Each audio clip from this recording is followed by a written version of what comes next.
Quando a gente estuda radiciação, uma das maiores dificuldades que eu imagino que você tenha é saber como tirar um número de dentro de uma raiz. Seja uma raiz quadrada, uma raiz cúbica, uma raiz quarta, qualquer raiz. Como é que eu penso para saber o que eu posso tirar da raiz e o que eu não posso tirar? Eu vou te passar exatamente esse passo a passo, tudo que você precisa saber sobre esse assunto, e eu tenho certeza que depois desse vídeo você não vai ter mais dúvida sobre esse processo dentro da radiciação. Já tem aulas aqui no canal que eu explico a parte mais aprofundada da teoria de radiciação. Vou deixar recomendado aí para você assistir, você pode tocar aí na tela para assistir depois, tá? Primeiro assiste esse vídeo aqui. Mas essa aula de hoje, esse vídeo, vai ser especificamente para tratar desse ponto que provavelmente é uma dificuldade que muitos de vocês têm. Vamos lá, vamos pegar um exemplo mais simples para a gente ir aumentando a complexidade e você conectando as ideias. Então, se eu tenho a raiz quadrada de 4, eu imagino que você já saiba de cabeça que a raiz quadrada de 4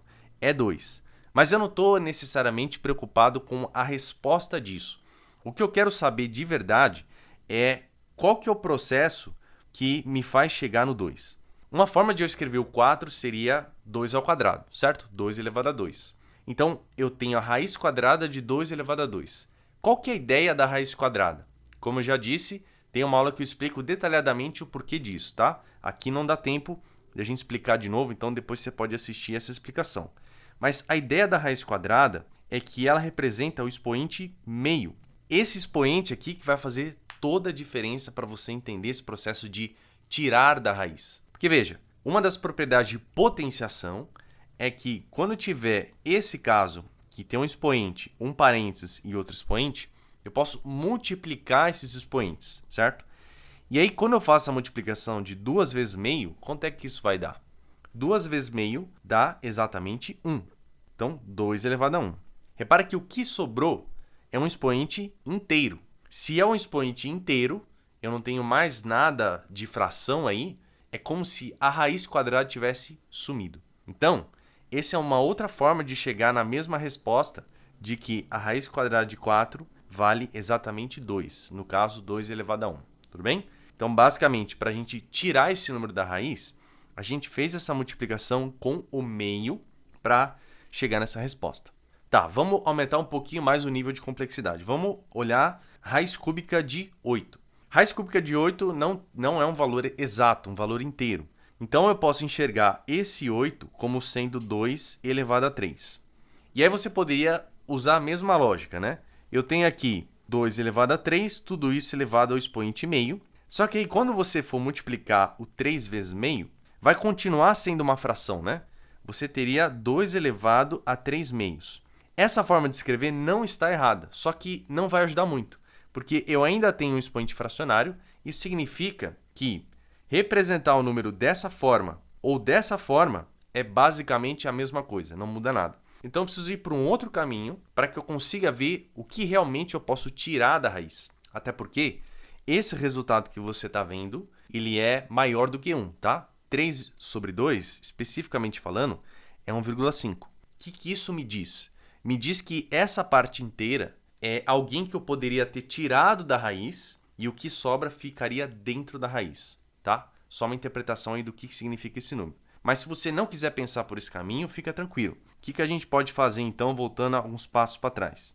O que eu poderia fazer é quebrar esse 2 elevado a 3 da seguinte forma: 2 ao quadrado vezes 2 à primeira. Por que eu posso fazer isso? Porque tem uma propriedade em potenciação que me diz que eu posso, quando eu tiver a mesma base se multiplicando, eu posso somar os expoentes. Então, esse processo aqui vai chegar exatamente no 2 à terceira. Até aí, sem segredo. Qual que é a vantagem de eu fazer isso? A vantagem é que, como o expoente da raiz quadrada é o expoente meio, eu vejo aqui uma nova possibilidade, pelo menos mais fácil de enxergar. Tem uma propriedade em potenciação que me diz que eu posso multiplicar esse expoente por cada expoente que eu estou vendo aqui. É como se eu fizesse uma distributiva. De novo, você está vendo que eu estou usando várias propriedades de potenciação. Tem uma aula que eu explico detalhadamente todas elas. Vou deixar recomendado aí. Você pode clicar e assistir depois, ok? Sem pressa. Então, essa propriedade me diz que eu posso distribuir esse expoente. E por que isso é bom? Porque quando eu fizer meio vezes 2, o resultado que eu vou ter é um expoente inteiro, igual que a gente tinha no exemplo anterior. Vai ficar 2 elevado a 1. E esse meio vezes 1 vai continuar sendo meio. Então, seria 2 elevado a meio. Ou seja, esse número aqui que já está com o expoente inteiro saiu da raiz e esse cara que continua com o expoente fracionado está dentro da raiz. Em outras palavras, então, eu posso escrever isso aqui como 2 e a raiz de 2, sendo que esse cara é esse cara e o outro 2 em preto é o 2 que tem um expoente inteiro. Tudo bem? Bom, professor, preciso fazer todo esse processo toda hora? Obviamente que não. Quando você ganha prática, você já pode olhar daqui direto para cá, tá? Pelo menos é assim que eu faço. Porque veja, se eu já tenho um expoente 2 e eu lembro que a raiz quadrada é um expoente meio, então eu já posso pegar esse expoente, dividir ele por 2, certo? Que é o que vai acontecer nessa multiplicação, e descobrir que esse 2 vai sair da raiz com o expoente 1, que é exatamente o que acontece. E com esse 2 aqui não tem nada que eu possa fazer, não tem como tirar ele da raiz, porque esse 1 não dá para dividir por 2, então é por isso que ele continua dentro da raiz quadrada. Basicamente é essa a ideia. Eu só vou tirar da raiz quem eu conseguir fazer uma divisão, no caso da raiz quadrada, por 2. Beleza? Tá ficando claro o processo? Mas calma lá que a gente ainda vai chegar na raiz cúbica e tal, para você dar uma generalizada nessa ideia. Inclusive, mais para o final, eu vou te falar um jeito bizarro de você olhar todas essas contas que provavelmente ninguém te falou, tá? Então segura aí. Vamos olhar para a raiz quadrada de 81, só para a gente não ficar pensando só na base 2. 81, se você fatorar ele, isso aqui é 3 à quarta. Ah, professor, como é que você sabe? Bom, você pode ir pegando esse 81, divide por 3, divide por 3, divide por 3, assim por diante, até você descobrir que o 3 vai aparecer 4 vezes, por isso que é 3 à quarta. Ok, 3 à quarta, veja, se eu estou numa raiz quadrada, é uma divisão por 2, né? Igual eu expliquei para vocês, a raiz quadrada é o expoente meio. Então, tem aqui isso elevado a meio. Se eu multiplicar isso com isso, basicamente a conta que eu vou ter que fazer é 4 dividido por 2. E 4 é divisível, né? Por 2. Então, essa conta vai dar um resultado inteiro. 4 dividido por 2 vai dar exatamente 2. Ou seja, se eu tenho um expoente inteiro, então não tenho mais nenhuma raiz quadrada. Sumiu essa raiz quadrada. Então, ficou 3 ao quadrado, que é 9. Tá? Então, a raiz de 81 é 9. Então, qual que é um processo de você olhar daqui e pular para cá direto? É justamente pegar esse expoente que está aqui e dividir ele por 2. Por que eu já posso dividir de cara? Porque ele é um expoente que é par, né? E para ser divisível por 2 tem que ser par. Então, basicamente, eu já poderia fazer essa conta direto e eliminar essa raiz quadrada. Show? Vamos olhar, então, um outro exemplo mais complexo, ainda com raiz quadrada, que seria o 1000. O 1000, eu posso enxergar ele de várias formas. Posso enxergar ele como 10 elevado ao cubo, e aí você vai fazer o mesmo processo que a gente fez aqui, ó. O 2 ao cubo, quando ele saiu da raiz, como é que ficou? Eu separei ele em 2 ao quadrado e 2 elevado a 1. Então, aqui eu ia separar isso aqui em 10 ao quadrado e 10 elevado a 1. E aí, esse 10 ao quadrado, como eu estou numa raiz quadrada, 2 dividido por 2 vai ficar expoente 1, ou seja, fora da raiz. E o outro 10 continua dentro da raiz, não tem muito o que fazer com ele. Então, é basicamente 10 raiz de 10. Tudo bem? Poderia ter chegado nessa resposta direto. Agora, eu também posso olhar esse 10 ao cubo como sendo 2 ao cubo vezes 5 ao cubo. É a mesma coisa, tudo bem? Já que o 10 é 2 vezes 5, então eu posso escrever desse mesmo jeito. E aí, eu quebraria o 2 em 2 ao quadrado vezes 2 a primeira e o 5 em 5 ao quadrado vezes 5 a primeira, usando a mesma ideia que a gente usou aqui em cima.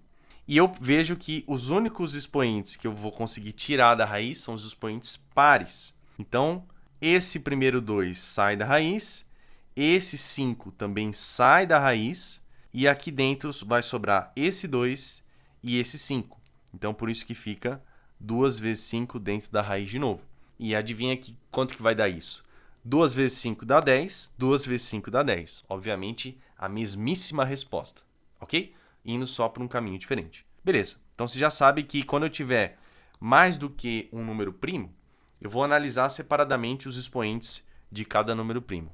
E agora, quando a gente tem uma raiz cúbica, qual que é a diferença da raiz quadrada para a raiz cúbica? A diferença é que a raiz quadrada é um expoente 1 sobre 2. A raiz cúbica é o expoente 1 sobre 3.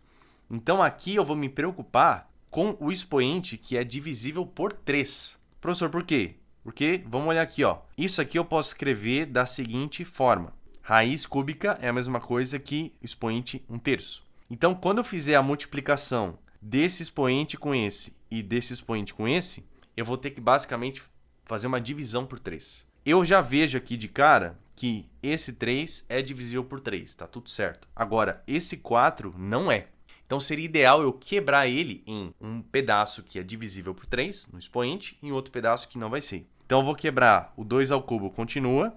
O 3 à quarta vai ficar 3 ao cubo vezes 3 à primeira, certo? Tudo isso no expoente 1/3. Então, aqui eu estou vendo que esses dois expoentes são divisíveis por 3, então eu posso tirar eles da raiz. Então, vai ficar esse 2 elevado à primeira, esse 3 elevado à primeira, e esse carinha daqui, que eu não consigo fazer nada, eu não consigo dividir ele por 3, vai continuar dentro da raiz cúbica. Então, isso dentro da raiz cúbica de 3. Certo? Resposta final, então, 2 vezes 3 dá 6. 6 raiz cúbica de 3. Moleza, né?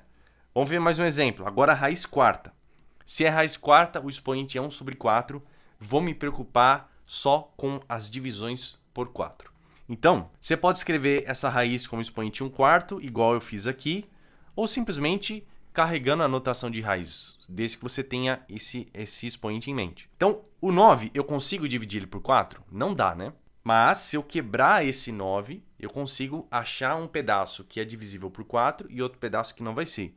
Então, eu vou escrever aqui, ó, que isso aqui é a raiz quarta de 5 elevado a 8 vezes 5 elevado a 1 e esse 7 elevado a 3. Por que que eu fiz isso? Porque agora esse 8 é o único expoente que vai dar uma divisão exata por 4.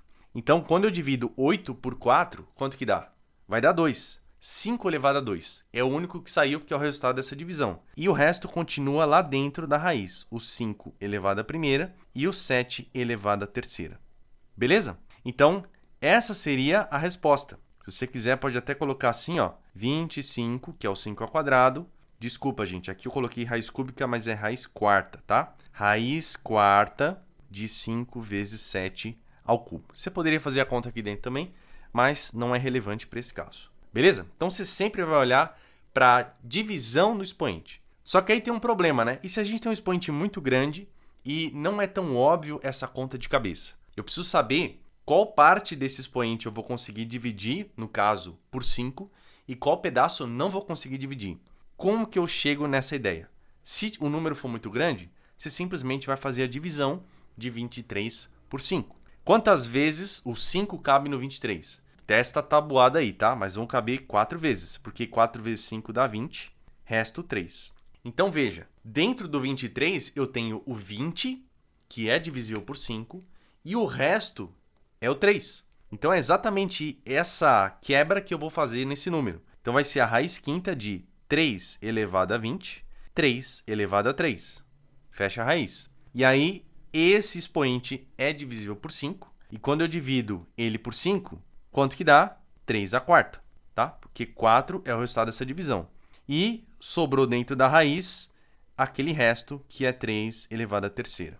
Eu quero só que você observe, deixa eu até escrever aqui um pouco maior, o que aconteceu aqui, tá? Vamos olhar o resultado que a gente chegou e vamos olhar a divisão. Eu vou sinalizar em cores para você. Primeira coisa, esse 23 é o nosso dividendo na divisão. Esse 5, que é o nosso divisor, é justamente o índice ali da raiz, que ele vai aparecer aqui no final também.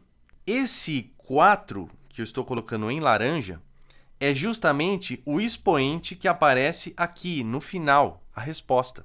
E por último, esse 3, que eu estou colocando em verde, é justamente o expoente que vai sobrar dentro da raiz. Então, olha que interessante, toda a estrutura da divisão, eu estou usando exatamente isso daqui. O expoente que sobrar é justamente o quociente da divisão, o expoente que ficar dentro da raiz é justamente o resto da divisão, esse dividendo é o expoente inicial e o divisor é justamente o índice da raiz. Se é uma raiz quinta, o divisor é 5. Então, agora a gente consegue relacionar esse processo de tirar o número da raiz justamente com divisão. E se você lembrar, divisão a gente tem o dividendo, o divisor, quociente e resto, como eu acabei de falar. E como é que isso se representa quando eu vou tirar um número de uma raiz, né? Como é que é esse processo? Vou colocar usando as letras, mas não se assuste. Então, se eu tiver um número em que o expoente ali eu vou considerar como sendo dividendo, o índice da raiz vai ser o divisor, a resposta vai estar exatamente assim. Então, o nosso resto vai estar aqui dentro, que vai ser o expoente que sobrar. O nosso divisor é justamente o índice da raiz.